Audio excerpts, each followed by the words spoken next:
And I just butchered my own intro. Oh my gosh. But I'm joined by the Forest Snake today. Forest Snake is a longtime Mortal Kombat fan. I'm so happy to have him on the show. I've been watching Forest Snake for a long time. I'm appreciative of you coming on the show because you are probably the most critical Mortal Kombat lore fan ever. And we both come from a 3D era background. Now, I've been playing Mortal Kombat since 95, but you have been you grew up in the 3D era. Am I correct there? Yeah. Okay. And would you say probably Deception?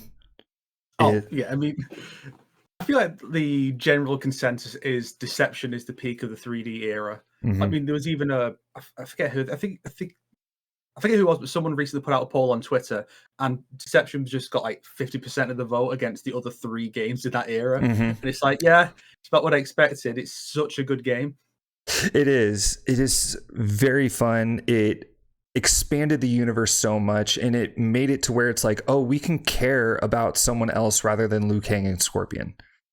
We can actually see and go into depth of the different characters. And I think that's what makes Mortal Kombat such a special universe in that matter, because it's there are not just a one linear story. There's characters that we can really, delve deep and invest in our time into learning about them. And Deception definitely opened that up. And one of the biggest things I wanted to bring you onto the show was that we are heading into Mortal Kombat 1, whole new era, brand new backstories, brand new stories. And according to Ed Boon, Liu Kang is literally the only person who is aware of any sort of past timeline. At least that's what he said. And how do you feel coming up in the 3D era, knowing all the NRS lore? How do you feel going into the new era? Well, there's definitely potential. Mm-hmm. But for that potential to be realized, NetherRealm needs to change its approach, because you go to Deception and we had 6 realms to explore, and we didn't get to go to Vaeternus, which was another realm that was established right before that, which was a missed opportunity, but it's fine. You can cut an explanation for why you don't go there, whatever. But when we got to the NetherRealm era, it's just the same 3 realms over and over again. Even Edenia, another staple of the classic era, wasn't brought back. We didn't get to go there, and that's kind of where I'm really worrying, because now we've seen with the current new timeline, of course we've got Earthrealm. We're not seeing the Netherrealm yet. Maybe they're going to give that one a rest, but we'll probably get one Hell stage just for some scene setting up the next one. And then we have Outworld, and Outworld is basically being presented like Edenia, but it's Outworld, not Edenia. And so that has me concerned, because I mean, it's an ending that's kind of fitting, actually. The fact that in Katana's ending in 11, it's established that she doesn't feel like an Edenian. She feels alien there. She feels more like an Outworlder. And that's kind of what she is now. She even literally is. She's the princess of Outworld and daughter of Sindel, the current ruler of Outworld.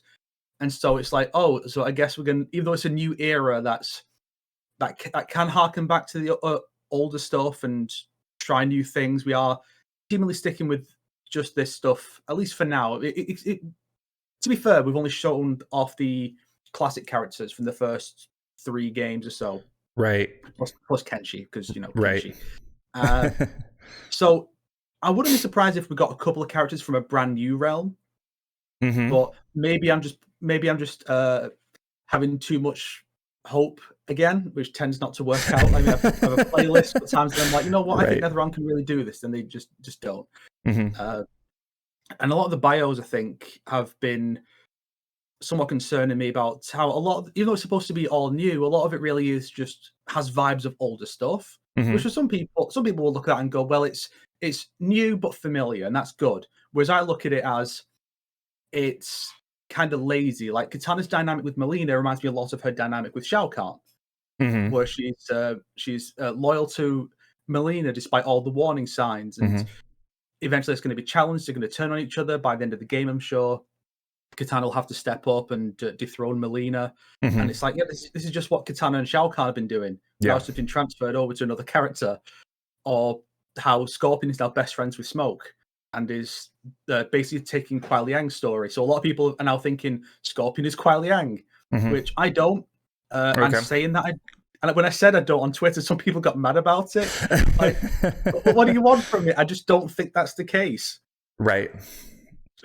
Yeah. I mean, do you...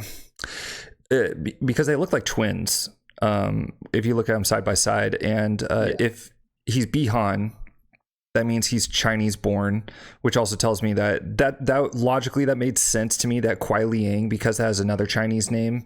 So I would think he would be that, but I mean, he could totally be somebody else, like a totally different new character. I don't think he's Hanzo. Because that just wouldn't make to me. Bihan and Hanzo Hasashi being blood brothers just, logically doesn't make sense. But I'm open to him being like a completely different character. I'm open to Scorpion and Smoke being best friends. We're not blood, like we may not be blood, but we are brothers. When he said that, I do understand your concerns about Adenia, and not being able to go into these different realms. But how would you feel how would you feel if Adenia was a different country? Like, do you think we should have all the 6 realms again? Or do you think it should be like, okay, here's Earth Realm, here's Outworld, and in Outworld there's Adenia, what was the Order Realm's name? I always forget the name of it. Sado. Yeah, thank you, Sado. There'd be, Chaos Country, Sado, and Adenia, like these different countries. This is kind of me theorizing, by the way, because I was like, what if because the reason I say that is because in Katana's in her gameplay, under her move list, it does say Adenian, like I think it's like Adenian twist or Adenian kick, and I think she actually does say in the dialogue, like you go toe to toe with an Adenian. So she recognizes herself as Adenian, which, I mean, if her and Molina are they're blood sisters, so they're definitely Adenian. So what is Adenian to Outworld? Is a question, or is that question? It's an interesting thought, that actually. It's possible that it's just a race within Outworld, like the humans of Outworld are now Edenian. That's a possibility. The actual idea of the countries has potential, I think. It's just, because I'm conflicted, because on the one hand, it's a bit lame that we don't have all these other realms to explore. And I feel like because we have had acknowledgement of the one being in one of the animated movies, and even a few intro lines in MK11, these writers are aware of this particular aspect of the MK lore. So it would be weird for them to just kind of ignore that. I mean, I guess Liu Kang could have found another way to create the realms. But it would be a bit odd for him to suddenly say, "Well, we can have 2 realms. It's fine." Just the essence is split into 2 and maybe 3. It's like, well, that means it's way easier to bring back the one being. So that's a bit risky. But on the other hand, if we do have this, it means that NetherRealm has no excuse not to explore these other places, because now they are part of Outworld, one of their favorite realms to explore. So we could see Edenia. Maybe we do have Edenian stages. It's just Edenia is part of Outworld, like as a country, not just it's been merged into it, and we don't really see Edenia at all, which is kind of always one of the weird things about Outworld, that we don't really see much of the other realms that are merged into it. I feel like the only time we saw that was in, I think, Annihilation of all things, because there's a part where they find some ruins, and Liu Kang specifically points out this must have been Edenia. Yeah. But even then, I think that was back in the time when Edenia was actually just the old name for Outworld, so it's technically not, but it kind of is. But normally Outworld's just Outworld. Yeah. And that's all it is. All the other realms are parts of it somehow. Is kind of vague.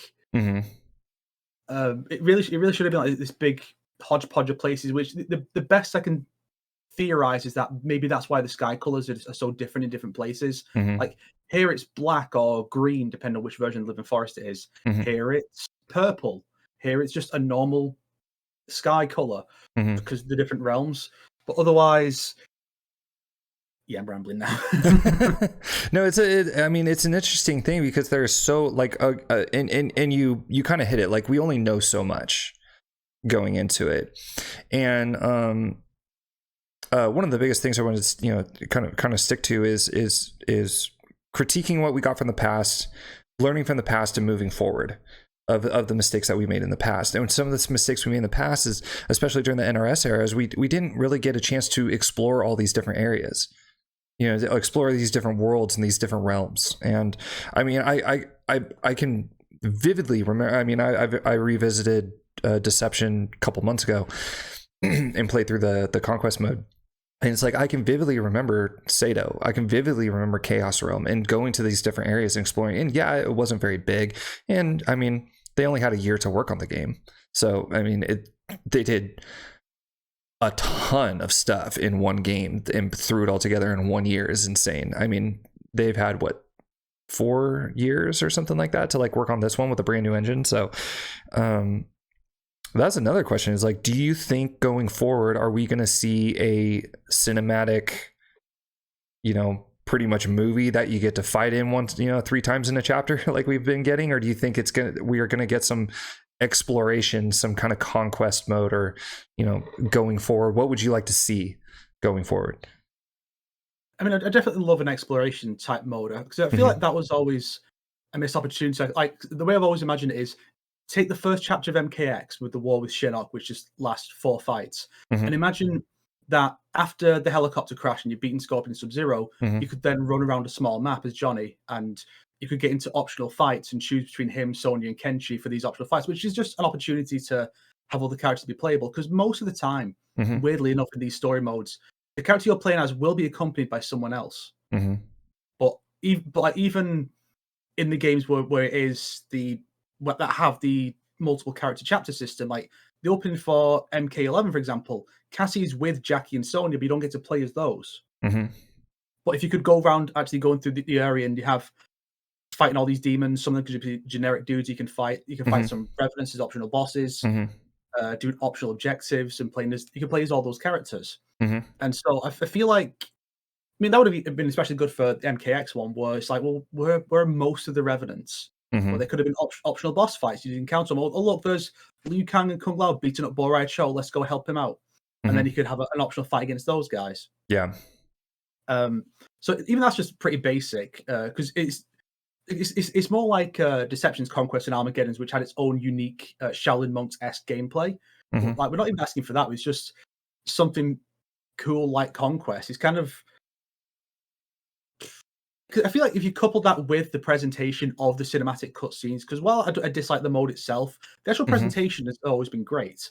And I feel like if you combine the two, you could have something. I mean, arguably, I've not actually played much of it myself other than the demo, but Street Fighter 6 has done something along those lines. And I feel like that's something.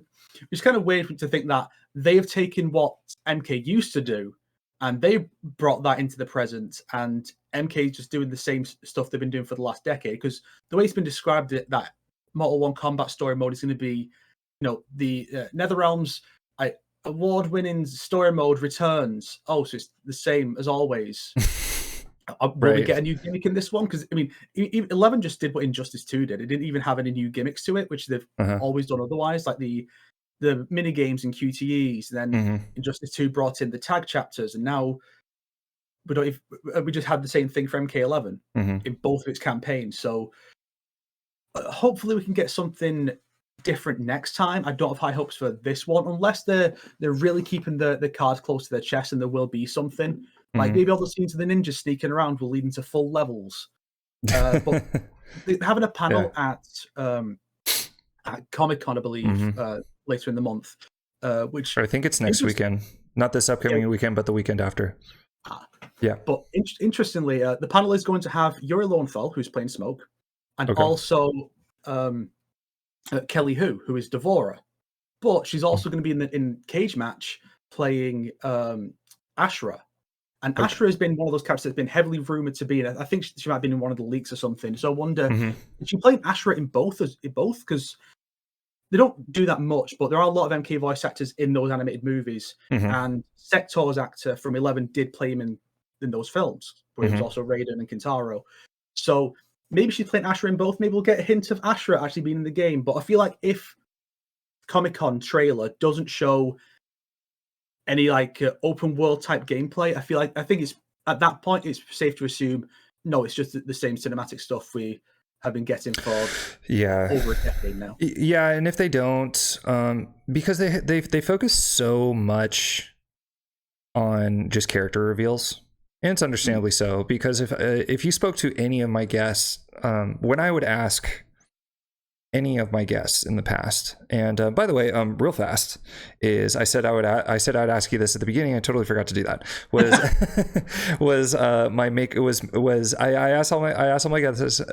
I ask all my guests this about Mortal Kombat, is that what is the one thing that's going to make the game for you? What's the one thing that's going to break the game for you? And answer at the end of the show.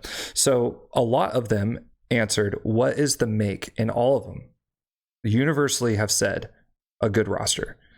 Even Temp, who, according to Temp, Mortal Kombat is the one thing, it's the one game that he keeps trying to bury that just seems to be coming back to life.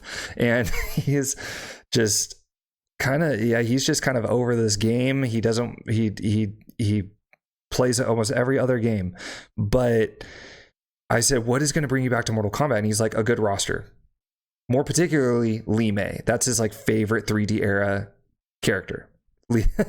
Yeah, you can go tell him that. Like, Li Mei is his character. Personally, Serena is mine. If I had to pick one character, it's like, bring Serena back. There is no one that has more thank you. There is no one that has more lore potential and mechanical potential than Serena. But yeah, you need to get Yanni from the Realmcast on here. He loves Serena. I think we have an entire the Serena simp episode. Shredcast, the one about Serena. Yeah. No, I would love to have that, dude. That would be the longest possible. Let's see. The longest episode so far is, I think, 3 hours and 18 minutes. That would be just a 5-hour episode of just us gushing about Serena. And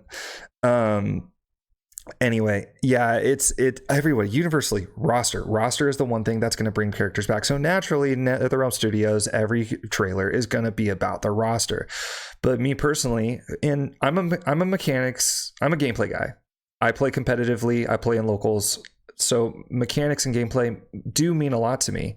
And so far, the mechanics have been, I would probably give it a 7 to 8 out of 10, because 7.5 out of 10. And most of it is like fixable things, but lore means a lot. I'm not one of those kinds of people who is going to be like, I'm only going to play Baraka because of his mechanics. No, I'm not going to play Baraka because I don't want to play Baraka. I'm going to play Katana because I like Katana. You know, it's because lore does mean a lot to me, just as much as the gameplay and the mechanics mean a lot. So roster is very important. But just as important as roster is the lore in the story. Is this a protagonist? Because I like to play protagonist characters. If they're not a protagonist, I'm probably not going to want to play them. You know, I am not one of those edgelords who likes to play Noob Saibot. I'm sorry, but you know. So yeah, that's why lore means a lot more than just for the lore fans of Mortal Kombat. For the gameplay fans like myself who like both, it's like I need those. So I say all that because in the next trailer I'm like, please show us game modes. And they said that they're going to show us game modes in the last one. I'm pretty sure they did, and there wasn't a lot. I don't even think they showed anything in the last one. You know, I would like for him to show, okay, the story. You don't even have to show us anything like what we kind of know what the story's about, but we don't know, is it going to be based around the tournament? Is there another tournament, you know, or is it going to, like, how is Earthrealm and Outworld going to be in conflict? Are they only going to be in conflict with themselves? I mean, like, we don't know what's going on, but I'd like to know, are we going to be able to explore it? Is it going to be a cinematic movie mode kind of thing? I would really like to see what's going to happen, what's going on, like how am I going to play this game in single player mode, you know? Yeah, I think the closest to actually showing any kind of mode in that trailer was there are certain shots where we see a character's intro. Oh, there's no cameo character next to them. Was that just for trailer purposes, or does that indicate that there will be some kind of single player mode, as pretty much everyone has been requesting, like whether you like the cameos or not, everyone wants some kind of option to not use them. And I imagine the story would have to have that, because it would be really weird if gameplay is like, oh yeah, you have the cameos of characters who just haven't been introduced yet, and they just show up, and it would just be weird, because they have done this thing where they have actually altered gameplay elements to suit the story. Like going back to MK versus DCU, when Jax is shooting at Wonder Woman for his final fight, and then he just throws the gun aside, so you don't have his best move for the entire fight, or how Sony spends half of her chapter in 11 without the use of her gauntlets because they've been taken away. So they are willing to do that. So yeah, you had to assume that with this story mode seemingly being the same kind of thing as what we normally get, they would do that as well. They would say, well, you're not going to get the cameos for most of these fights unless the character's teaming up with someone else, which they often do.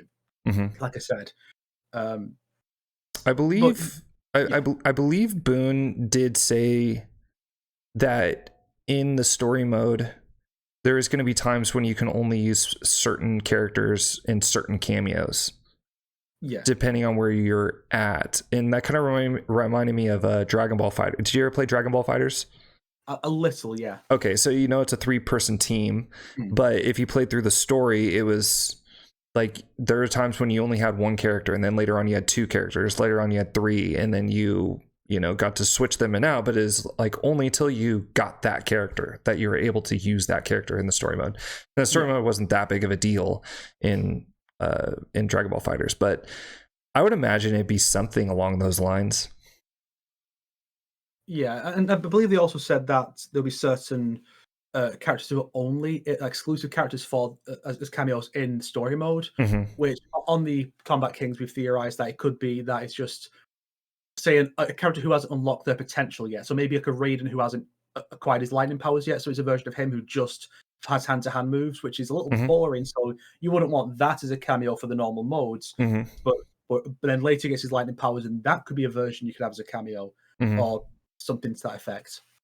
How would you feel if it was kind of similar to the World Tour in Street Fighter? Now, in Street Fighter 6 World Tour, it has nothing to do with the story. It's just kind of a exploration RPGs that you can learn more about the character's backstory. Really what that is I can develop a relationship with Chun-Li and learn about her backstory, and then, after developing a relationship more and more and more and gifting her all these different things, I can unlock her alternative costume. But I was like, this has so much potential to just be a part of the story. It's completely separate from the story itself. And I don't think this is going to happen, but I think it would be really cool to create a character again to where we can explore and go through the story as yourself and taking in the moves from the different characters, and take, in a very similar fashion as World Tour did, to where you're literally taking in the mechanics and the normal moves, the normals from different fighters. I would not be surprised if they did that, because people seem to be really digging the whole World Tour thing in this game. And I think it's just kind of the perfect time that it's coming out at the same year as MK and Tekken, because it means that the way those 3 approach their stories can be directly compared to one another, because they're direct contemporaries.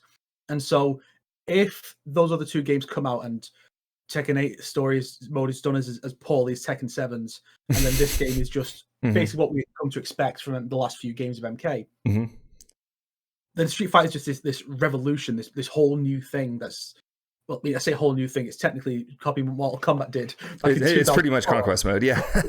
But if that is received so much better than the other two, I could absolutely see the next MK game being like, well, we were doing that back in 2004, so we should be the ones on top for doing this. And then they introduce that. I mean, maybe they'll do it as like an equivalent of Aftermath, like a DLC campaign. Okay. More likely though, they would wait until the next game and say, here's this conquest-ish mode. Maybe the character you're playing as will be Shujinko again, because the whole thing where you're taking other characters' moves to build your move set in Street Fighter is pretty directly taken from Shujinko. Just that Shujinko builds up one larger. Oh yeah, huh? I didn't even think about that.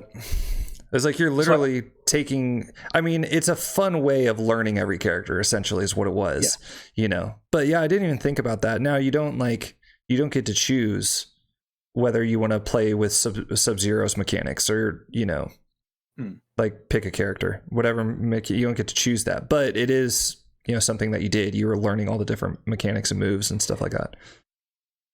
So yeah, I didn't even think about that.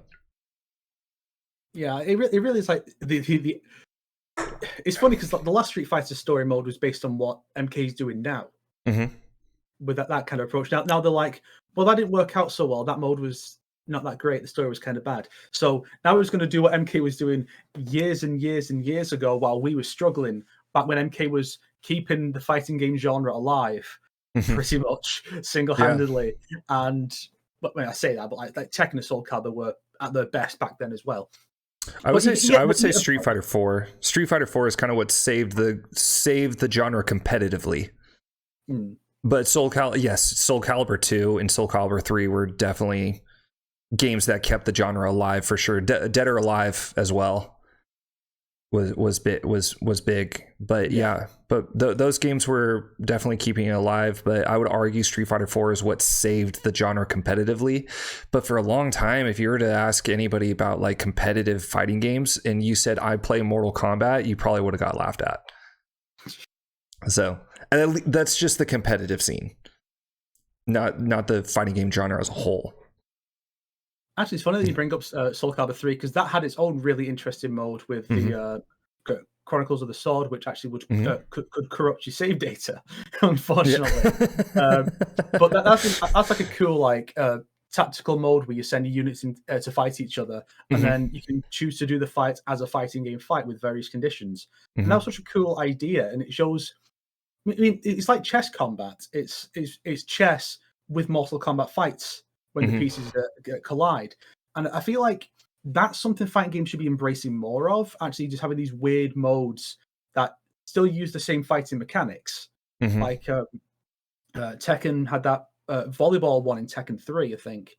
And that and Tekken Force, although that was a little iffy, it could be a little not great, but taking because obviously mini games that don't use the normal mechanics can be fun as well, like Puzzle Combat and Motor Combat. All these modes that need to come back, NetherRealm, bring them back. You know what's funny about those is like Street Fighter 6 brought all those like fun games to do. Now, in their defense, they're using them as a way of like teaching you how to play, but like making it fun. So they would, bring in like how to use the parry system, how to use quarter circle forward 1, quarter circle forward 2, and it would kind of teach you how to game. But they're bringing in all these mini games, and everyone loves them. And you're like, well, remember that 10-year era where video games were fun? It's like, it's like, Mortal Kombat, story is cool and all, roster's great. It's like, yeah, those things are important, but what also is important is like having fun, like with your game. And Puzzle Combat, what else was, Motor Combat, what was the other one? Like the Tetris one. It's like those were fun. Those were a lot of fun. It's definitely something that needs to be brought back. I think it says a lot that when they did the DS port of UMK3, they put Puzzle Combat on there as well. That shows how much people love that stuff. And I think even Ed Boon occasionally will comment on how those were good modes that could be brought back. I think they should go for it. But even if it's just starting off simple, like chess is an easy one to implement because it's built on the mechanics of the normal gameplay. Mm-hmm. And so I feel like that's something that they should be really focusing on, especially if they want to have the single player content, because of course, I mean, we have story mode, of course, but Mm-hmm. how many times are you going to play through that story mode when there's not that much to do? I mean, I'll say that the tag options, we can choose which character to play as, that adds some replay value. So that was probably the best addition to the story mode that NetherRealm has done. Mm-hmm. It means that you can play through one time you could play through and say, I'm going to be Liu Kang, Kung Lao, Liu Kang, Kung Lao. This time I'm going to be the opposite, or I'm going to pick just one character for the whole thing. Mm-hmm. I'm going to go through a story mode where I never play as Kung Lao ever, because I am a NetherRealm employee, I guess. And he needs to, that's one of the make or break things. Let Kung Lao just not die for once. Yeah. The last time he was in something and didn't die was MKX, and he didn't die because he was already dead. Mm-hmm. Because I want to dive more into this, because and we can talk about this we could talk about this more in a little bit too, is that one of the things I will give to Dominic Chianchillo and Sean Kittleson is that I think they are both really good scene writers. But I did not see a lot of good world building. Now, take note, for instance, George Lucas was a great world builder, not a great editor, as much as he says he was. If you look at the like, I've seen some of the documentaries on the creation of like A New Hope, the movie was completely different in the way that George Lucas wrote it in comparison to how it turned out. It turns out his editors saved the entire franchise. Like, Star Wars would not be where it is if it wasn't for his editors.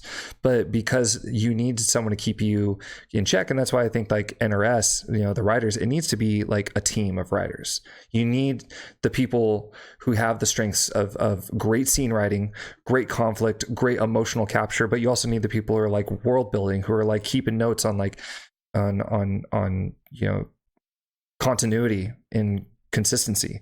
You need like a number of people to write a good story. And in entertainment, outside of like novels and comic books, right? But in Mortal Kombat 11, I will give them that there was some really, really, really great scenes. My personal favorite is actually the Liu Kang ending. I thought that was a fantastic ending and a way to build and go forward into the new universe. And when they introduced Kung Lao, the Kung Lao of this era, I was in tears. I thought that was great. And he's like, you need to prepare to train. And he's like, for what? And gives him his little smirk. Fantastic ending. And so going forward, I'm like, this is great. Kung Lao is now the chosen one, the champion, Liu Kang's chosen champion. And it doesn't really say that in his bio, which scares me. It says Raiden is a champion, but it doesn't say Kung Lao is. And that scares me a lot because, one, already we have some continuity issues. So I'm really hoping that Kung Lao is the champion going forward. And please, for the love of God, do not kill him. He needs to live. And there's a lot of characters in here. For instance, Bi-Han, I think, should not die. He's died in the first step. He died in MK1, 1992 MK1. He died in MK9. And he's always died. And I was like, maybe make somebody else Noob Saibot if you want to bring that back. If you want to bring back Noob. But there are characters, I think a lot of the characters need to stay alive, for lack there.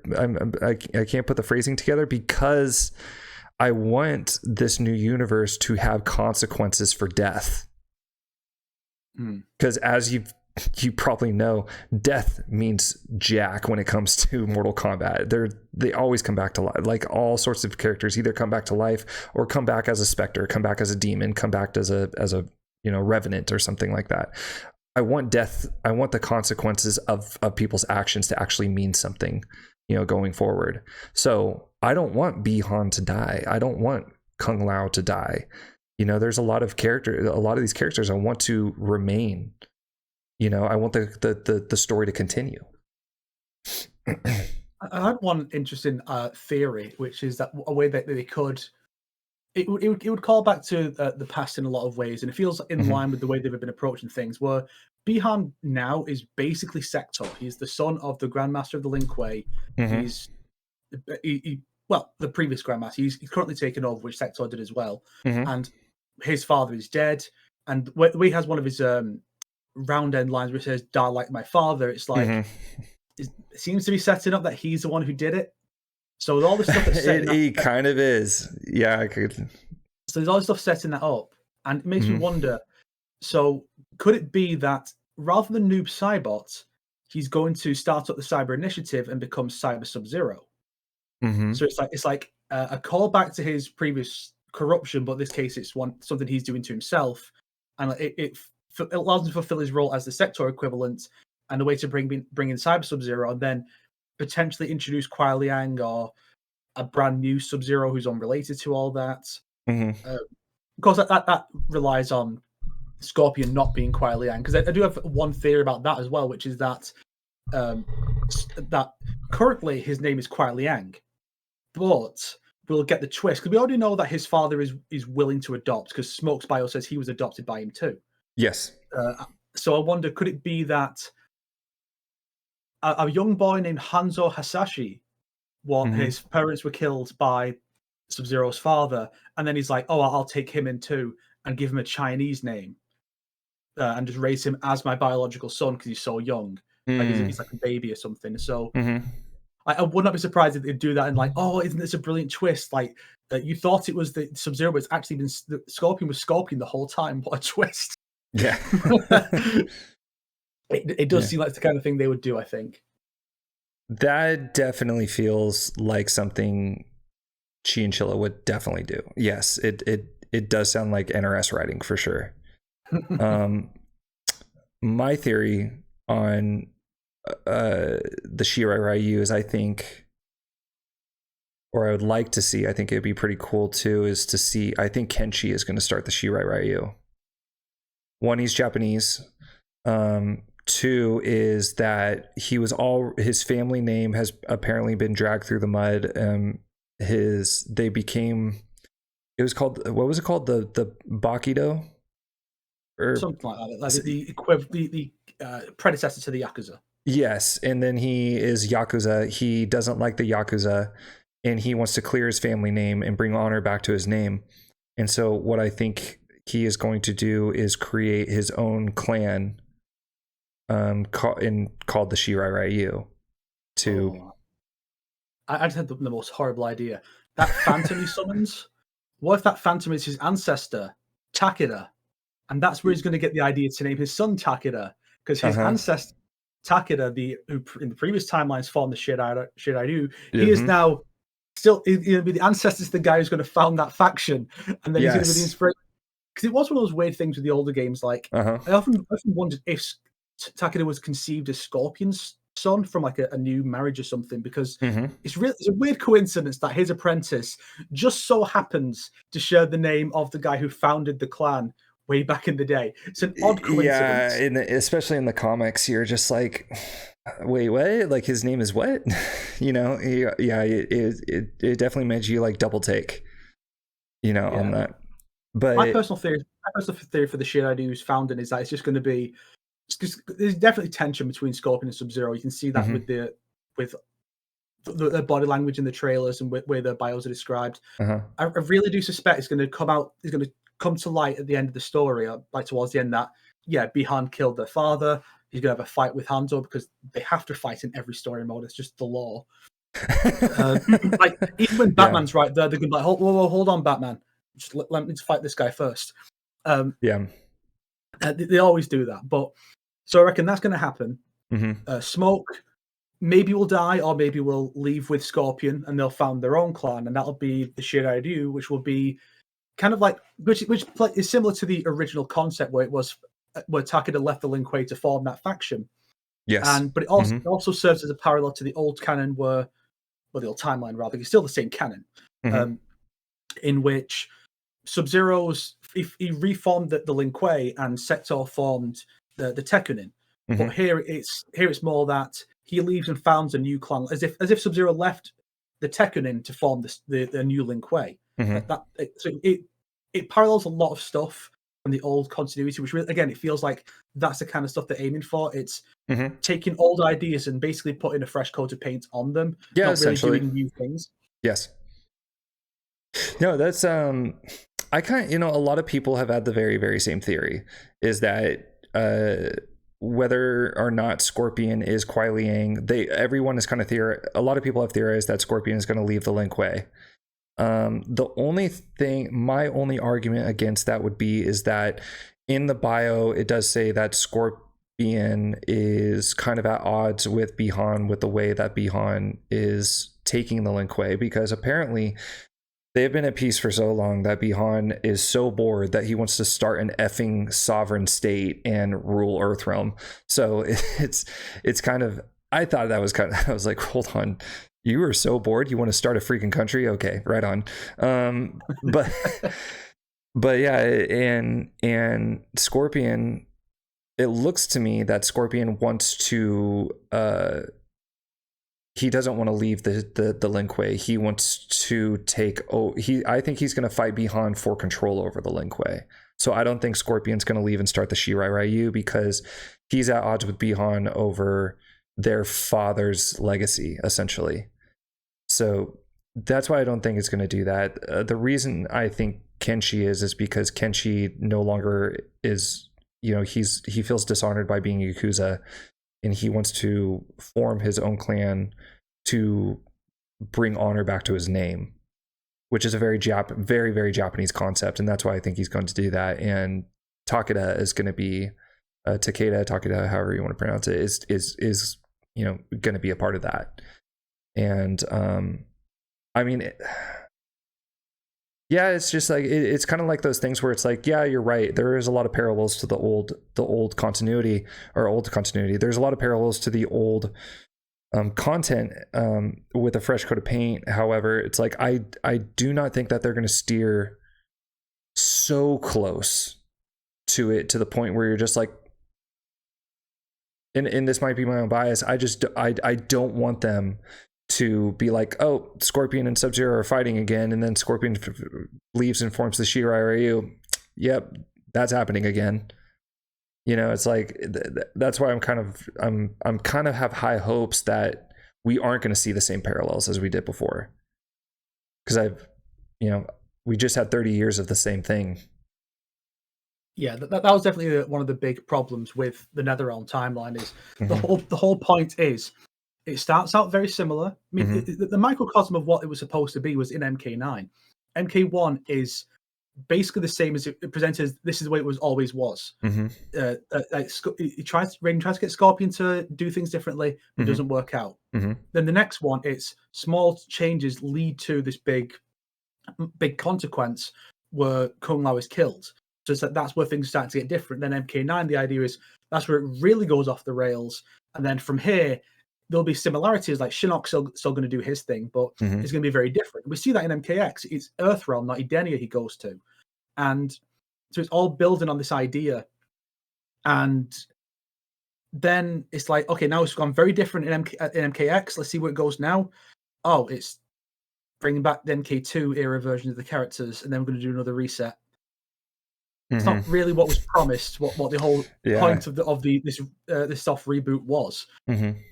And so it is difficult, I find, to have much hope. I want NetherRealm to do new things, because even if it's something that I disagree with, I feel like at least try new ideas for a series that's honestly become very stagnant is definitely a positive. It's just it's hard to have much faith when they had the opportunity to do that and they blew it so horribly last time, and now a lot of the stuff we're seeing is very much parallel to the old stuff. And that could just be a way of being new while still being familiar. Like, they could have the best of intentions, but it's also possible that it's just NetherRealm's fear of change. So I guess we'll have to see what some of the next few bios reveal, because so far, not great. Like, the most different thing is probably that Rain is now some kind of sorcerer. He's a water wizard. Yeah, which it's an odd direction to go. I mean, I feel like most people probably assumed after the way he was in 11, where he wasn't even in the story, it was just the last bit of content we got. He's more of like a Persian assassin in his style, and then suddenly he's gone from being a rogue with like the assassin subclass to just being a mage, and you're like, this is an odd turn for this character. I'm not quite sure I like it, but I guess we'll see. So I love it. So I will. Smoke and Rain thus far are my two favorite iterations of those characters, and I'll tell you why. One was, I do think, to me, finally, I was like, okay, we have a pure zoning archetyped mechanically.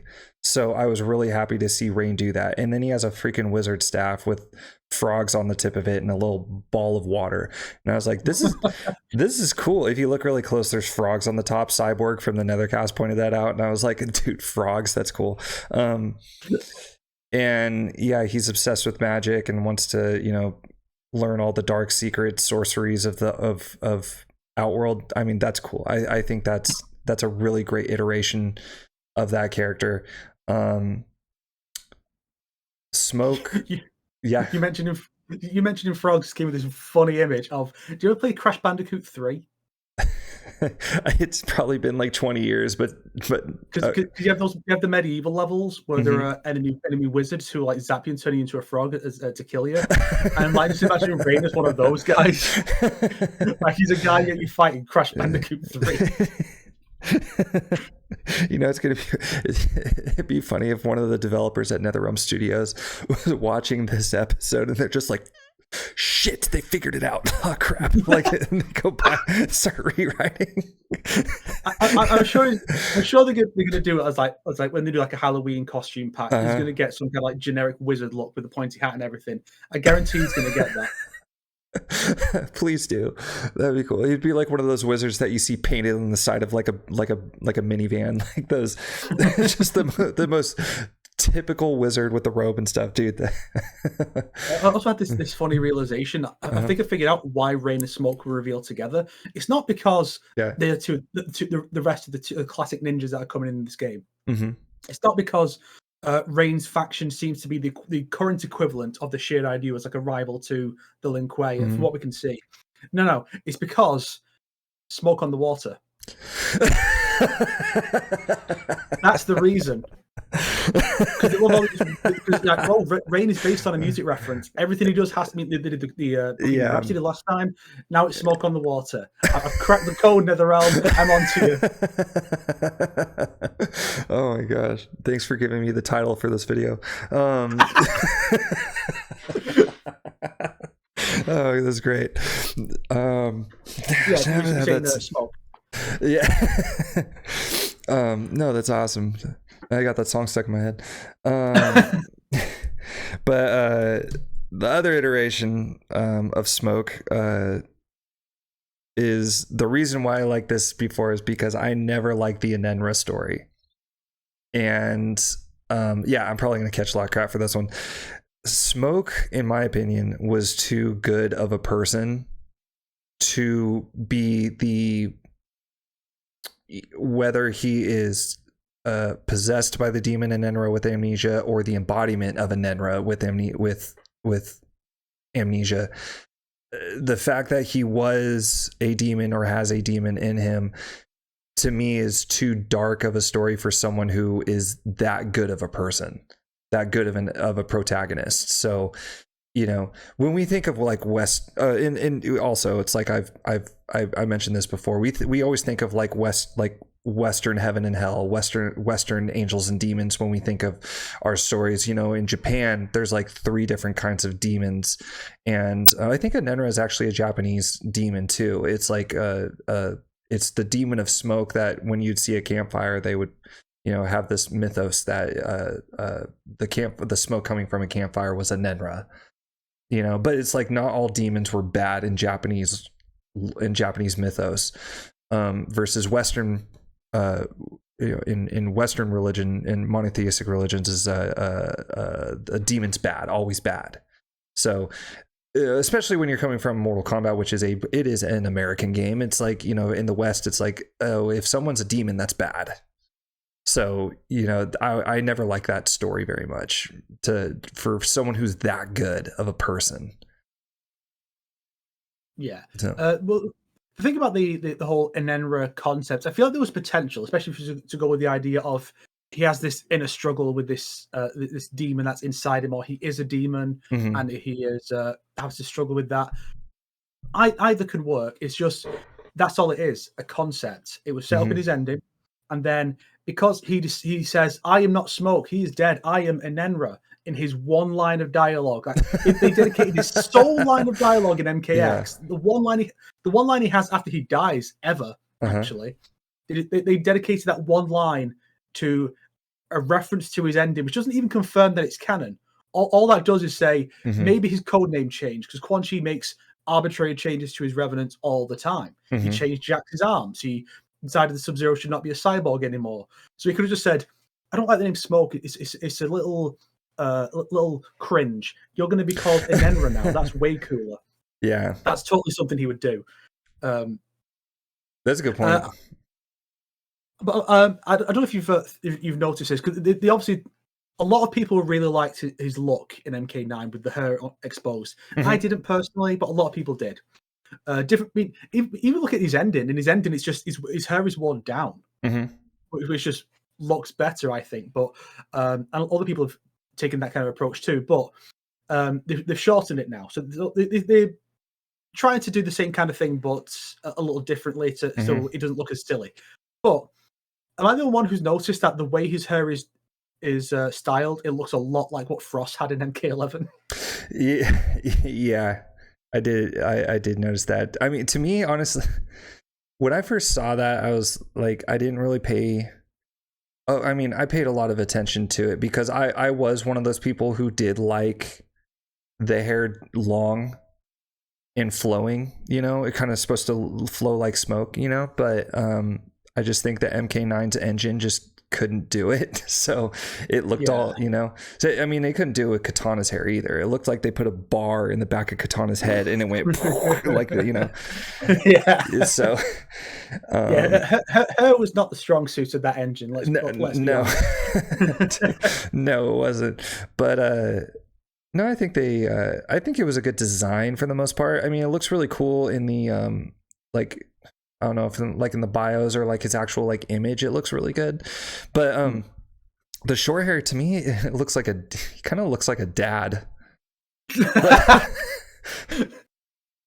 So yeah, I was just like, oh, that's, you know, it's, you know, middle-aged dad Smoke going over there. It's like he looks like he's about to mow his lawn and, you know, and listen to listen to Leonard Skinner. I mean, that's. I wonder if they're going to have some kind of reveal that the hair is shorter because of the discipline in the Lin Kuei that Bihan insists upon. Like, because he would have it longer, like he had in MK9, but Bihan is more strict than the old Grandmaster, and then it'll be in the next game when he's no longer part of Bihan's faction, whether Bihan's kicked out the Lin Kuei or he leaves the Lin Kuei with Scorpion. And now he'll have his hair longer because now he has the freedom to do so. And they'll be like, yes, look, guys, we can do it. The engine is able to render this hair now. I mean, they are able to render Molina and Katana's hair. I mean, from the trailer, they actually did a pretty good job with that. So, and a lot of people are really happy with Katana's hair being long. So I'm particularly happy about that. I like the new looks. The Molina look was a little strange, her hair, because I always thought that, and that's another lore I want to ask you about the disease and stuff. But as far as the design of Molina, her design is a little, to me, strange for an heiress. You would think that she'd be like wanting, even not so much wanting, but she would just kind of, you know, look a little bit more elegant considering she's next in line. But she still looks very Molina, you know. It's a thing I feel has been a bit of an issue with NetherRealm's entire approach to Molina is Molina is supposed to be a balance of like the savage Tarkatan and the and Elegant. acting like, and yeah, Katana. Whether she's trying to imitate Katana, or in this case, just obviously that's not the case in this timeline, but she's supposed to have this regal element, and it feels like I appreciate them trying to make the two distinct in their own styles. But these are the two characters whose styles should be very similar up to a point. And like you look at the weird hair thing Melina's got, that's very much Savage Melina, but she's not there yet. So it feels like the kind of thing where that should have been saved for a costume she takes on at the end of the story, when she's like fully given into the, like maybe she runs away and Katana gives chase, and when she catches up to Melina, she's in this new outfit, like gone full savage, like mouth on display and everything. And that's where that stuff has been introduced. Because that caused an issue in MK9, where it's like Melina and Katana look nothing like each other. They don't even have the same skin tone. So how anyone's supposed to mix the two up, I don't know. It's genuinely impossible. I like in the flesh pits when Katana goes and looks at her and she's like, she looks like me. And I'm like, no, she doesn't. No. The body, sure, but no, it was very strange when she said like, oh, she looks like me. It's almost as strange as when when someone gets like a spear to their head in Shaolin monks, and he's are you okay? Like, oh my gosh. Dialogue choices are fun.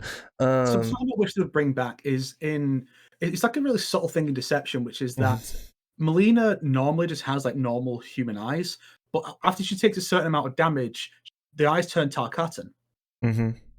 And I think that's something they should bring back, because again, it's one of those details that is a dead giveaway that she's not Katana. The eyes are completely different. The idea is supposed to be when she has the mask on, or you see her eyes, she is the dead ringer for Katana.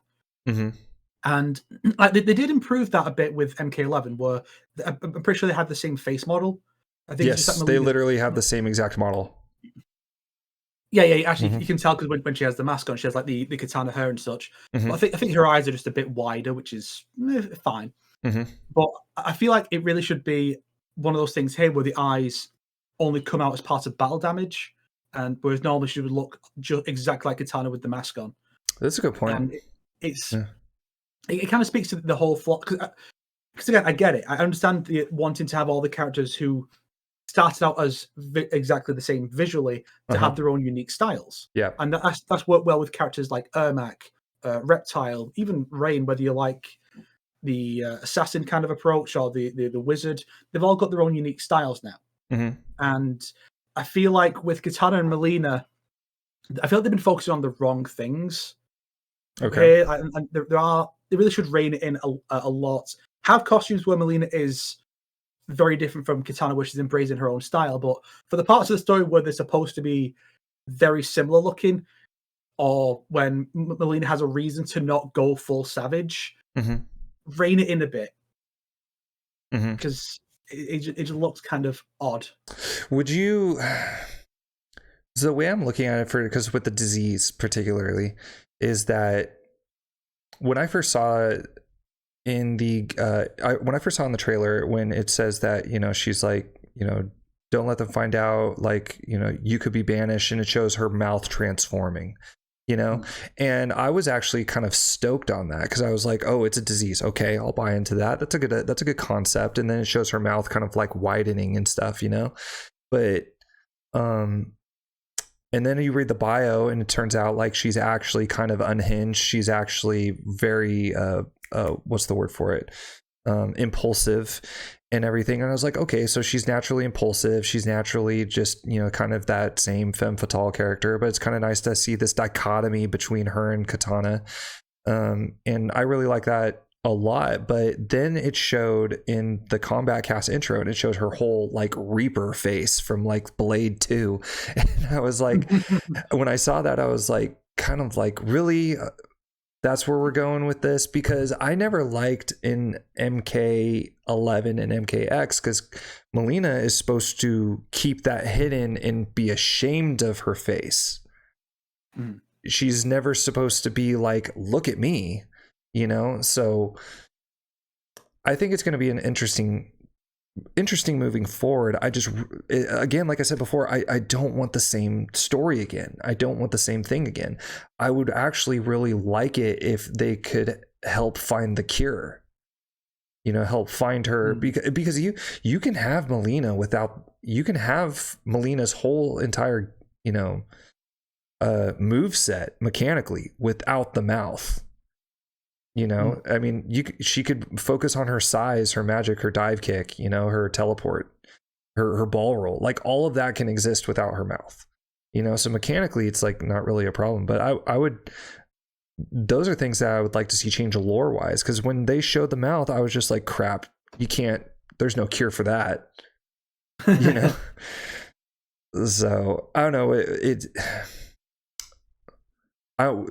Do you think that there is just an inevitable conflict between Katana and Molina, and that will just always be the case moving forward, like in the past and moving forward? That's one of the interesting things, actually, because in MK, in the previous timeline, after that first encounter in the flesh pits, they never interact again because the stories will take them in such completely different directions. So I can see this as being like a retro throwback to the good old days. They're in conflicts again because they haven't been for a while. Right. Not seen that in over a decade. Come to think of it, the NRS era, they literally, the only time they ever see each other is in the flesh pits. Yeah. Like canonically. And if you really think about that, I was like, they're supposed to hate each other. They've seen each other one time for 5 minutes. They couldn't have at least had Molina accompany Sindel and then fight Katana in the background and then run away when Sindel dies. Like they couldn't have at least done that. Yeah, nothing. But yeah, I imagine it will lead to. I mean, honestly, because a lot of people are saying that it's a callback to the really original canon before the name Tarkat existed, where they were described as mutants. And I think it was implied that Shao Kahn had created them at some point. So I could imagine Molina going off at the end of this game and either infecting people to make up the race of Tarkatans, or go off and do some magic stuff to create them in the flesh pits. So which could be an interesting version. Instead of being created in the flesh pits, Molina is the one creating things there. But yeah, I think you got an interesting idea about the mouth. How, well, for one, I feel like the idea of her not being ashamed of it is an interesting direction to go if it's character progression. If she changes as a person and comes to embrace this side of her, that can work. You just have to actually delve into that, not just say suddenly, yeah, that I'm fine with it now. It's whatever. But I also think going back to the battle damage thing was another idea. Was, like I said, instead of just being just the eyes, how about as she gets beaten up, her mouth starts to get wider and the teeth start to go like that? And it could even be a case of you could have a certain move or finisher that's only available when she's below a certain health threshold. So if you get her down to, say, sub 66%, then her teeth are on display. Now she can do a bite move that can lead into a brutality. And it's like after she's recovered, her mouth goes back to normal, which is kind of the way it was approached to an extent in MK Legacy. And it's also a way to, I think Conquest did the same, because it's a way of dealing with the budget of the whole face thing. Yeah, which is better than when Annihilation, where she was just masked the whole time. You never even see the teeth. So you gotta stop having good ideas, man. Stop having good ideas. But anyway, keep going. Sorry. Yeah. So just saying, there's a lot of interesting things you can do with this disease component, where it's not just already a part of her. It's just a question of will they do anything, or is it just going to be the very basic idea of she succumbs to the disease and she looks like this forever now, and she's just going to try and kill Katana again and again. I mean, maybe that's just the setup, and the next game will be Katana is still trying to save Molina because she's not a clone; she's her sister, like genuinely her sister. And so and she genuinely cares about her and wants what's best for her. Yeah. So it could be what people have wanted for, like, since MK9 with, I think it was Katana's ending, Mm-hmm. where those two eventually like team up with Jade and basically become Charlie's Angels. But I can imagine that being the direction they go in a sequel. It's just until we get to that point, all we'll get is Molina goes crazy. Katana has to beat her up, maybe locks her up, and she's like, I will find a cure for you, sister. And it'll probably happen in her ending, but that won't be canon, and we'll have a full story about that next. The way I could see it going is that I think because it's the Tarkat disease. So the way I look at it is the Tarkat is kind of like the equivalent of a leper in biblical times. So it's like if you were a leper, back in the first century, it's like you literally had to walk through town and say, leper coming, look out, I'm a leper. And so everybody could move out of the way. You had to go live with the leper colony, and everything like that. So it's like, I feel like the Tarkatans are actually like a leper colony, or these outcasts of mutated freaks that nobody, cannot be a part of my perfect world, essentially. So, all this... It's all one of those weird things about this new era, because a lot of the stuff does feel like weird new ideas you would see in an adaptation. Like I compared the whole one of the bio lines talking about how Smoke is adopted by Scorpion and Sub-Zero's father, how it gives me vibes of like Raiden and Shao Kahn are brothers from Annihilation. It's an odd thing. And on its own, in like a separate universe, I feel like it'd be fine. But because it is a continuation of the old stuff created by Liu Kang, it paints him in a very negative light, which maybe that's the idea. Maybe maybe we are supposed to look at him and go, hang on, wait, you turned this race of beings into a disease, or he potentially merged Kuai Liang into Hanzo, or erased one from reality. Like these people who were good guys defending Earthrealm. It's like what is he doing here? So we'll have to wait and see for the final game, because it is easy to imagine you looking at the trailer was like, you have chosen war with a god. Like he's going to go Injustice Superman, and we're going to repeat that plot point again. My only argument, not necessarily an argument against that, is that looking forward as we go forward into this is like, kind of like how I mentioned earlier about the Western monotheistic religions, is that we look at it as God, as the all-powerful, all-knowing, omnipresent, omnipotent God. Well, in the Mortal Kombat universe, it's like you kind of have to, you got to forget that when you think of a God. And you got to, like, I got to remember to myself, maybe there are just some things that Liu Kang cannot control. Like, for instance, Shang Tsung.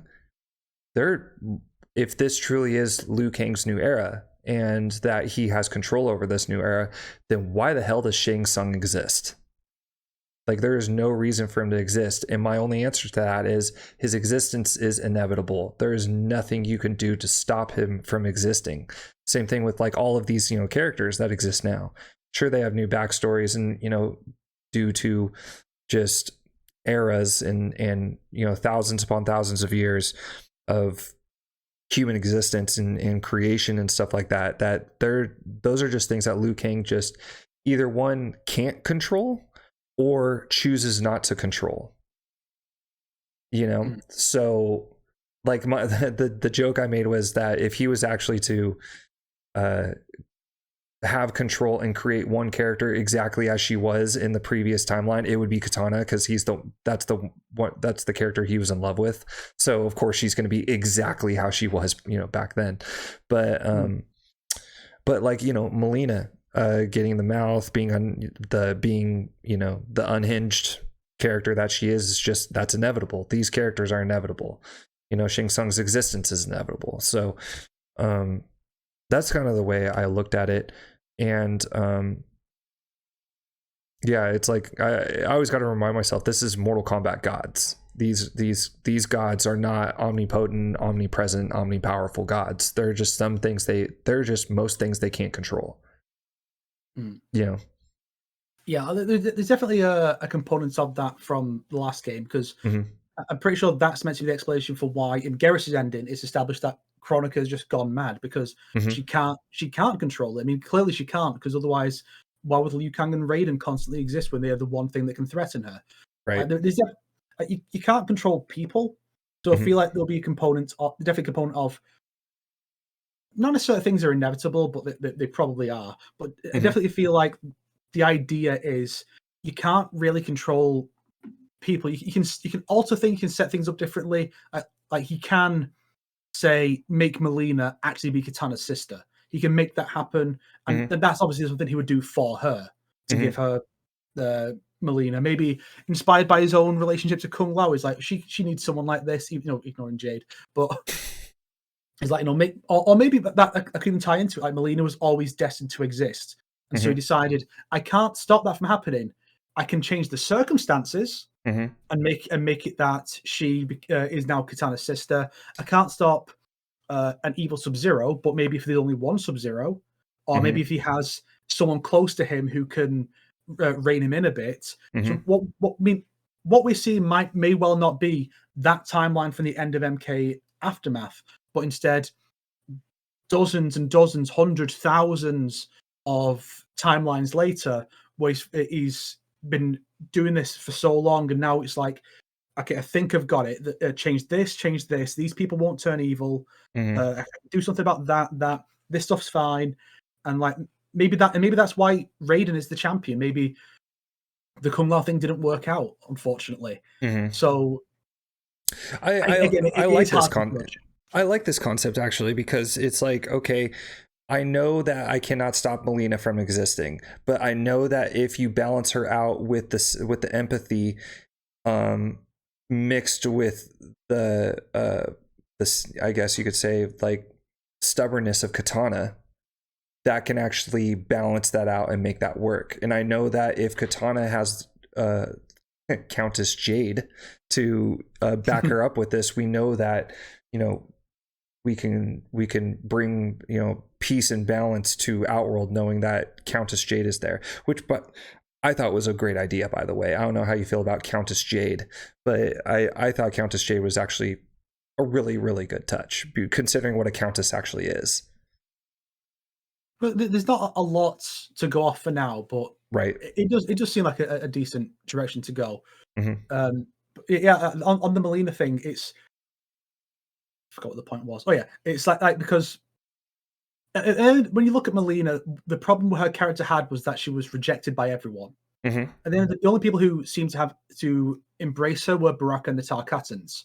So she kind of leaned into the Tarkatan side, and Tanya arguably did, but MK11 ending, sure. Yeah, you see how Katana always viewed Molina once she knew she was a clone. She has always rejected her. And so that could be why Liu Kang thinking, well, if she's her sister, not an abomination, she's actually her sister. Maybe this time around she'll show more empathy and sympathy, and as a result, Molina will have this support that she never had, and that's why she'd be a good person. And it makes me think that what could be really interesting is if the arcade endings are not, what if this character kills the final boss? It's Liu Kang explaining all the different iterations he went through with this character, like how he came from the old stuff to the current version. And he explains that in Molina's ending and in Katana's. And then Raiden is like, well, I needed a champion. It didn't work out with Kung Lao, so Raiden is the champion. I gave him his lightning powers back. Dude, stop having good ideas. Because that's can't help it. No, that's a fantastic idea, because yes, we've had these non-canonical ladder endings that it's like, Jax never let slavery happen, or Katana had or MKX Katana had a this is what happened if Raiden never did this. It's like we have all these non-canonical endings from these ladder endings. Well, what if the ladder endings were Liu Kang explaining the importance of this character, how this character came to be, or maybe even what they did to that was important, that was a part of the story. Because thinking on that, why is Smoke important? I mean, so far in his bio, if you think about it, okay, he's the best friend of Scorpion. Apparently, they're brothers. Not blood, but they're really close. Why like we haven't found out what Rain is going to do, but it's like there are a lot of characters in there that are just clearly not important.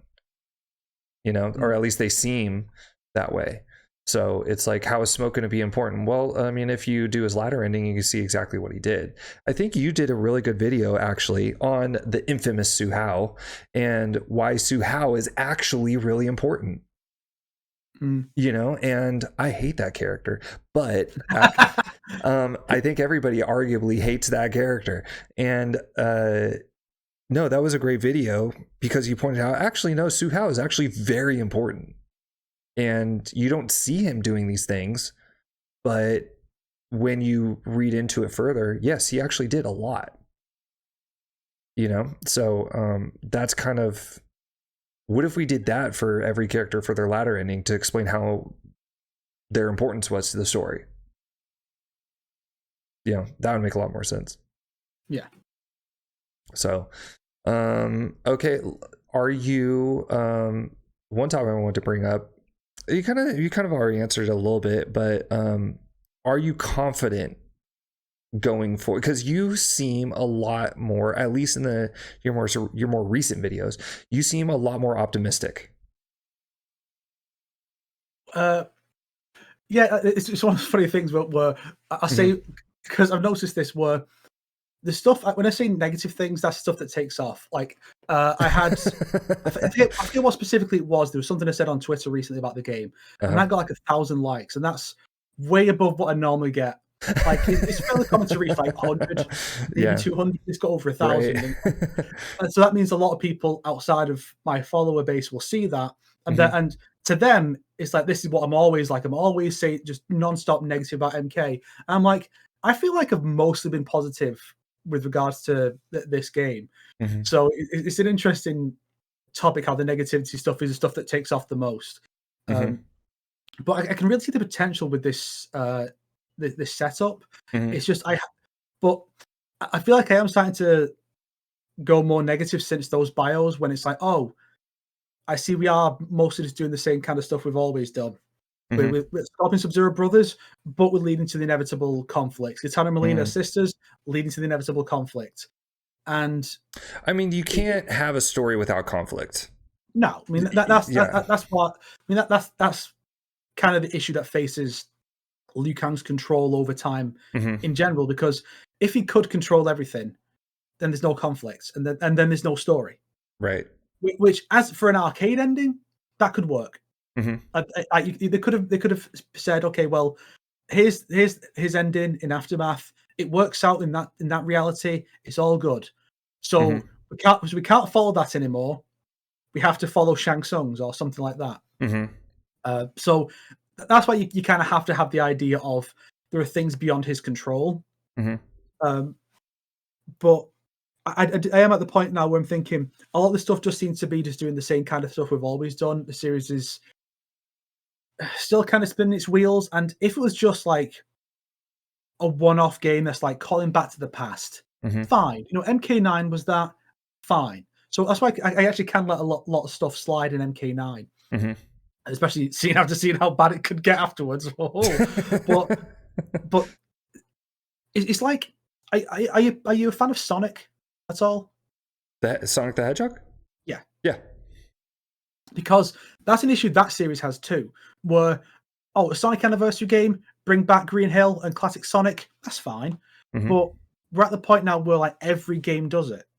Like Green Hill has been in almost every mainline Sonic game since Generations, and that was the big anniversary game. And then like they brought in classic Sonic for Forces, where he just had nothing to do. He had the worst levels. He had no contribution to the narrative. He's just there because that was the thing. And the game was technically an anniversary game because it came out for the 25th, or it was a year late, because that's what Sonic does now. It's like, now we're late.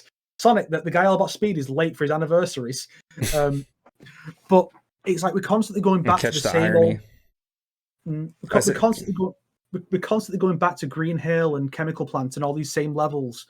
And it's because is every nowadays, partly because nowadays all the main games are around the time of anniversaries because the release schedule has slowed so much. But it's just this issue that you can't do anniversary celebrations and throwbacks and have them feel special when that's all you do. MK11 was just, we're going to go back to MK2 stuff again, and then we're going to do a retro throwback in the next game. It's like, of the 4 NetherRealm games, MKX is the only one that's not any kind of a retro throwback. Mm-hmm. And so it's not special anymore. And so so for me, I mean, I'm generally a cynical person. I think MK9 did that to me, but I think this is why this is good, because I'm kind of a glass half full. And Temp is the same way. This is why we do great co-hosting, or we do great with our podcast together, because I tend to be, I would call myself like realist. I call it like optimistically realistic.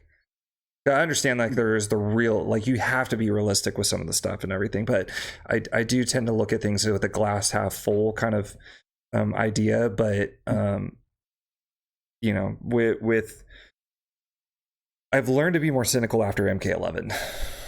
So you know, but you kind of have to be. You kind of yeah. I mean, but mechanically and story wise, there were good parts of the story. There were not a lot of good parts about the mechanics, but I mean, like, same thing with MKX. You know, there were good parts of the story. You know, that's why I said, like, I think that a lot of the writers there are great scene writers. You know, but as far as like overarching story, no. And yeah, so I'm sorry, I kind of interrupted you. Continue. You left off with you naturally are kind of a cynical person. Yeah, so it's hard to. It can be hard to look at this stuff and say, I have hope for this. Like Sindel, right? Even if when Sindel, because Sindel's going to be in the game. It's really funny because did you notice that Rain's bio is so much shorter than the others? Well, they messed up. Yeah, they reference General Shao and Empress Sindel. Watch my video because I pointed that out, audience. I actually made in my video on Rain and Smoke. I pointed that like somebody messed up in the Discord, because the official Discord in the bio, they referenced General Shao and Empress Sindel, and then they quickly took it down. Yeah, or changed it. Yeah. And that's why Rain's bio is so much shorter. Like you look at Smoke, he's got like 3 paragraphs. Rain has 1, right? Because they cut that stuff and had nothing to replace it with. Yeah. So, but yeah. So with Sindel, like she's one of my favorite characters. Like my top 3 would probably be her, Johnny Cage, and Molina. Okay. And this is your favorite characters?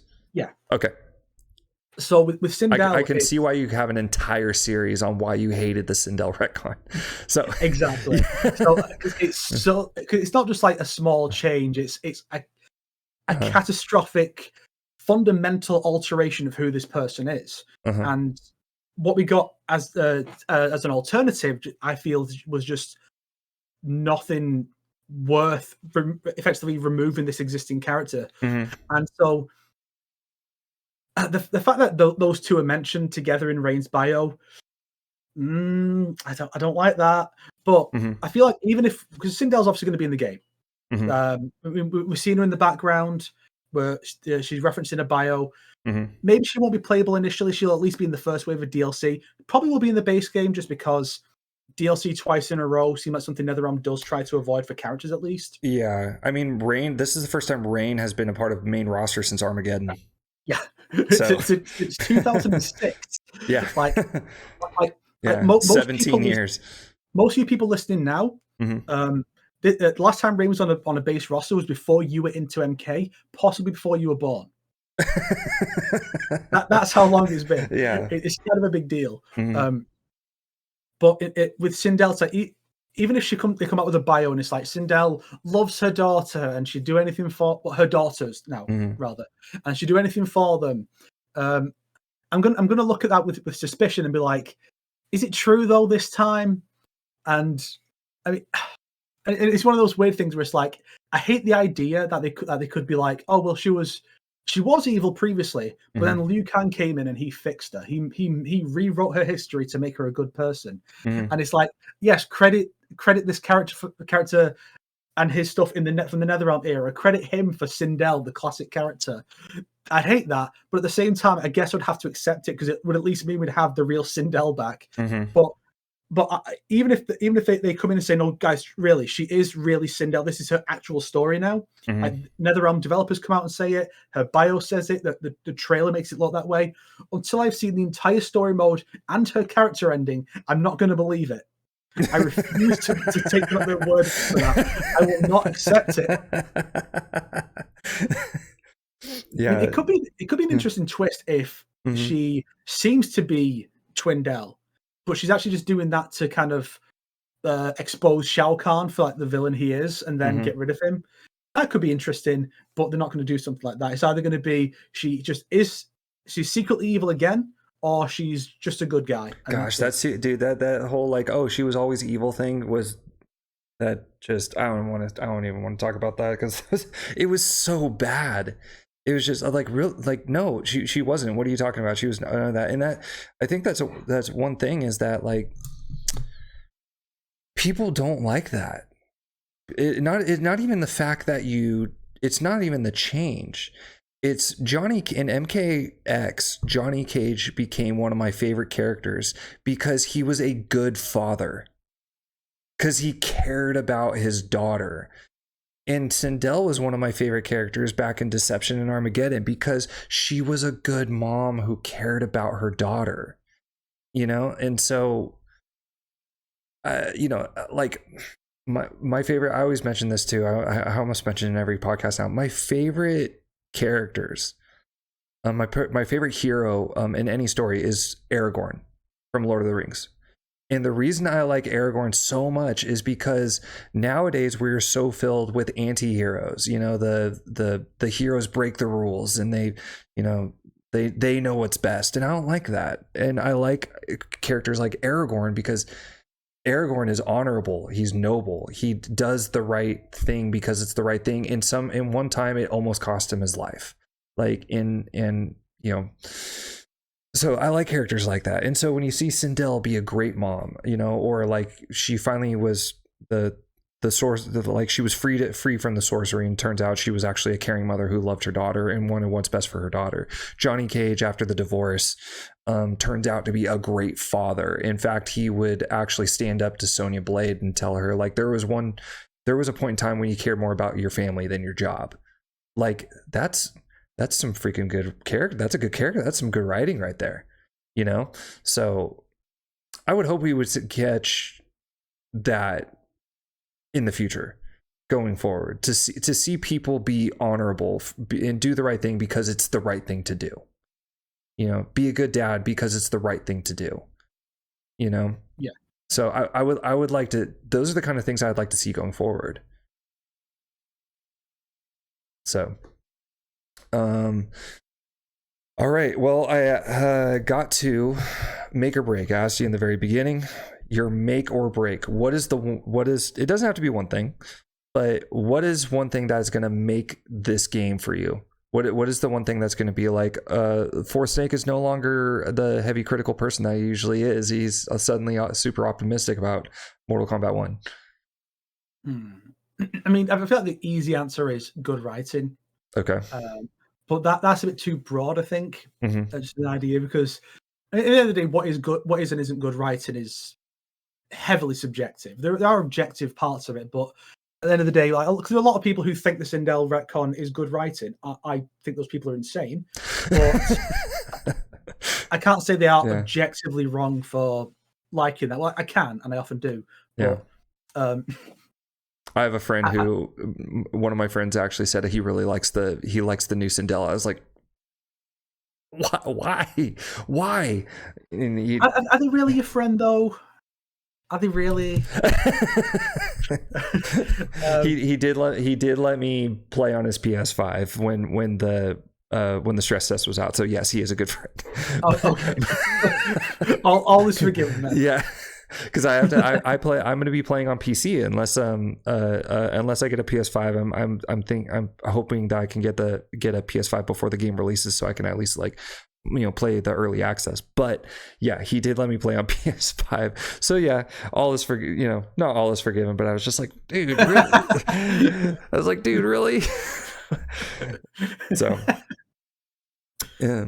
Anyway, sorry. Go ahead. Yeah. I think I feel like the thing for me, I've played a bit of the gameplay because I played a bit of the stress test. Obviously, I feel like the game really does need to have an option to not have the cameos, because I feel like the gameplay gets a bit too hectic when you have that. So that's something that they'll need to do, but it's not really like a make or break. I say the make or break for me would be that they do that by the end of the story mode, because it's fine to have like the old stuff as a starting point and then move and set up a bunch of new stuff. I mean, that's what MK9 did. Yeah. So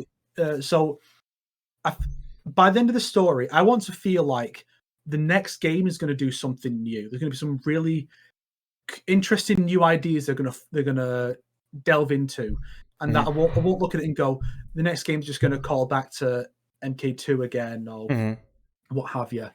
Because I feel like at this point that's the most important thing, because there's so much focus with this game on the story. I mean, these trailers aren't just gameplay trailers like MKX. You'd be like, here's the Kotal Khan trailer, which was just gameplay of him getting his ass kicked by Jackie You're Briggs. very right. Everything, it's not just a reveal trailer. Yeah, it is a reveal trailer, but it's like, you know, like the Lin Kuei reveal trailer. It showed smoke and rain, but it delved a lot into what's going on. Yeah, it's clear that the focus with the marketing with the trailers is showcasing these characters and to highlight this is how they're different this go around. Smoke is now with Sub-Zero and Scorpion. Rain's got his thing going on. So that's why we'll get our first hint of Sindel when she's in a trailer. And so that's the approach they're taking. There's a lot of focus on the story. I mean, even you could see what the approach was from that reveal trailer. Because the previous big CGI trailers were just fights. It was just Scorpion fights Sub-Zero or Scorpion fights Raiden, and then they'll show off a fatality that's in the game, maybe hint at some of the mechanics, and that's kind of it. This one, it's all story. There's very little action. Like, the focus is on this is what this game is about. It's about this new story, this new direction for the franchise, and I feel like if by the end of this story that they're putting so much stock in the marketing, if by the end of that I don't feel like this isn't a new era and that we're just going to get more of the same, I think that's the make or break for me. It has to feel like rebooting twice in a decade was worth it. Like there was purpose behind it, and not just we've run out of ideas, so we're going to start over again. Right. Yeah, that kind of reminds me, like, even today I saw a trailer for a movie that they're doing a prequel for, and my first initial reaction, even before I watched the trailer for the movie, was again, like, can we not make up new stories? You know, and I agree with you wholeheartedly. It's like, okay, are we just going to do this again? You know, it's like 31 years of Mortal Kombat and we're just going to redo the whole thing all over again exactly as it was. And yeah, so no, I wholeheartedly agree with you. Yeah, I mentioned on all the previous ones, my make is all, you know, is mechanic, you know, because I'm a gameplay guy. It's going to be roster, you know, having a good roster on there, having Serena, Lee May, Natara be back in the thing. They already brought back Smoke, but like bring back Havoc, I would love for him to bring back Hikaru. That'd be kind of cool. My personal break is not having crossplay. Oh, that's a good one. Yeah, there's no reason for a AAA title to not have it. And audience, if you are a tech bro or any, you know, have worked in developer, please explain to me why crossplay would be difficult, because they did it in MK11. They brought in crossplay, but it was only between PS5 or PS4 and Xbox. They didn't do it with PC and Switch I don't really care about, but a lot of people play on PC. A ton of people play on PC. In fact, if you play Street Fighter 6, almost like 90% of my matches are against PC players. And that's a fighting game. You know, fighting games are all predominantly console. So, yeah, that's something that needs to happen. But yeah, make definitely roster, and I like I said before, I totally agree with you. It's like, don't do the same thing over again. Like if you say that it's going to be like different story, different backstories with with the same characters, but it's going to be, it's going to be different. Okay, make it different then. Really make it different. So I understand that. But yeah, any final thoughts before we log off?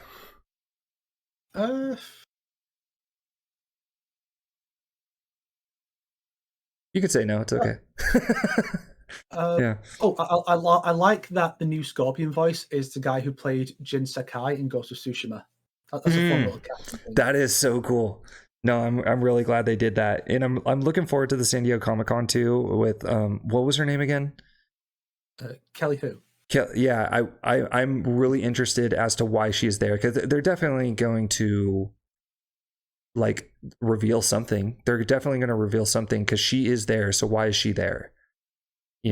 So in my my kind of like theory is I think that a rumor is going that Megan Fox is going to be the face body double for Nitara. That's the rumor that's going around. And so I was thinking that Megan Fox is going to present a reveal for Nitara. Ooh, that could explain why Kelly Hu is there, because again, in the animated movie, she's playing Ashura, and in Armageddon's backstory, Ashura is at war with the vampires. So revealing those two together and saying, "Oh yeah, we're doing that." Could you imagine if it's like, "Oh yeah, the reason we're not doing NetherRealm this time, and we're not doing Edenia and Outworld separately because we're doing Veternus. That's where we're going this time." Yeah, that would be awesome. No, that would be so cool. I don't want to hope, because they'll be it could quite possibly be dashed. But anyway, thanks again. If you guys haven't already subscribed to Fourth Snake, please check out his channel. He has some great content on there, all about not just Mortal Kombat. You dive into, I've seen some of your DOA stuff. I've seen some of your, I think God of War you've done. What else have you done? Well, I just put out a video explaining the Fate timeline. That took quite a while to figure out. There are so many Fate series too. So yeah. I got quite angry and I was going through the Fate extra stuff because none of those are directly connected. It's like, oh yeah, it follows on a slightly different version of events. It seems like the creator is very OCD about continuity issues. Just like, well, the idea for this story wouldn't work exactly with what we had. So yeah, it's like if you took the approach I would say NetherRealm should take and took it to its logical extreme. It's like you go from no continuity to the continuity has to be exactly the same, or it's not directly connected. It's a tangent timeline. Right. So yeah, please subscribe to his channel. He has some great content there. I am very close to 1,000, which is my goal. I'm trying to hit 1,000 before September 19th. So if you can please subscribe to my channel. And until next time, this is Shred out.